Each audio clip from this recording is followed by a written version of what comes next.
பற்றி விரிவாக இந்த வரக்கூடிய பட்ஜெட் அறிவிச்சாச்சு இல்லை பட்ஜெட்டில்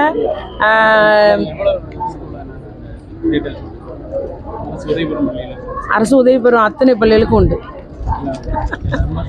நம்ம இனிதான அறிவு பண்ணுவாங்க இல்லையா. இல்லை சொந்த கட்டத்தில் கட்டணும் அப்படின்னு அதிக முயற்சி எடுத்து வருகிறோம். வருஷத்துக்கு 500 மையங்களுக்கு நம்முடைய தமிழ்நாடு அரசு நிதி ஒதுக்கீடு செய்யப்படுகிறது. அதாவது மகாத்மா காந்தி வேலை உறுதியளிப்பு திட்டம் மூலம் அந்த 500 மையங்களும் வந்து கட்டி கொடுக்கப்படுகிறது. அது மட்டும் இல்லாமல் சட்டமன்ற உறுப்பினர் அவங்க நிதியிலேருந்து கட்டித்தர்றாங்க. ஒன்றிய பொது நிதி, பஞ்சாயத்துலேருந்து எல்லா நிதிகளிலிருந்து இந்த அங்கன்வாடி கட்டடத்துக்கு முன்னுரிமை கொடுக்கப்பட்டு வருகிறது. சில அவங்களுடைய சிஎஸ்ஆர் ஃபண்டு மூலம் கூட அங்கன்வாடி மையத்தை நமக்கு கட்டித்தர்றாங்க, புதுப்பிச்சு தர்றாங்க. எல்லா பணிகளுமே அங்கன்வாடி மையங்கள் எல்லாம் கட்டி கொடுக்கப்பட்டுள்ளது, நல்லா நவீனப்படுத்தப்பட்டுள்ளது என்ற நிலையை உருவாக்கணும்னு தான் அரசு முயற்சி எடுத்து வருகிறது. சரி, நன்றி.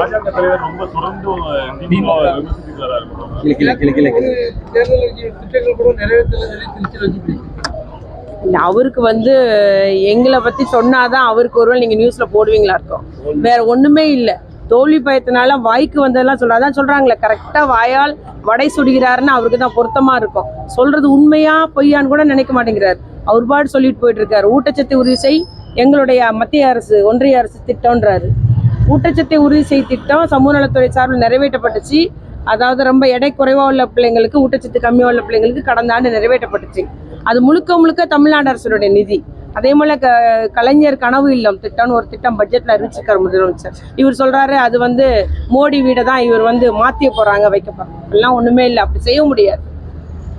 இது வந்து கனவு இல்லம், கலைஞர் கனவு இல்லம்ன்றது 8 லட்சம் வீடற்ற அந்த குடும்பத்தினருக்கு வீடு கட்டி கொடுக்கும் திட்டம். ஆண்டுக்கு 1 லட்சம் வீடுகள் கட்டி கொடுக்க ஒரு திட்டமிடப்பட்டுள்ளது 3 லட்சம் மதிப்பீட்டில். அதற்காக அந்த 8 லட்சம் வீடற்ற அந்த குடும்பங்களுடைய கணக்கெடுப்பு நடத்தப்பட்டுள்ளது. இது முழுக்க முழுக்க தமிழ்நாடு அரசுடைய நிதி. அதுல வெள்ளத்துக்கு நாங்க நிவாரணம் கொடுத்தோம் பாருங்க. இதுதான் அவர் சொல்றது எல்லாம் உண்மைக்கு எதுவுமே உண்மை கிடையாது. பொய்யான செய்தியை சொல்லிட்டு இருக்கிறாரு. வாயால உடச்சுடுறாதான் உண்மை. வெள்ள நிவாரணம் ஒரு சல்லி காசு கூட கொடுக்கல. நேற்று நிதி அமைச்சர் கொடுத்துருக்காரு. நம்ம தூத்துக்குடி தாலுகாவில் அத்தனை குடும்பத்துக்கும் நம்ம 6000 கொடுத்துருக்கோம். தூத்துக்குடி, திருநெல்வேலி மற்றும் சென்னை, திருவள்ளூர் போன்ற மாவட்டங்களும் கொடுத்துருக்கிறாரு. அதனால எல்லாமே அவர் எதையோ சொல்லிட்டு போயிட்டு இருக்காருங்க. எல்லாரும் தான் கவனிக்கணும்னு நினைக்கிறாரு. செய்திகளை உடனுக்குடன் தெரிந்து கொள்ள உங்கள் கரம் டிவியை சப்ஸ்கிரைப் செய்யுங்கள். அதோடு பெல் பட்டனையும் கிளிக் செய்யுங்கள்.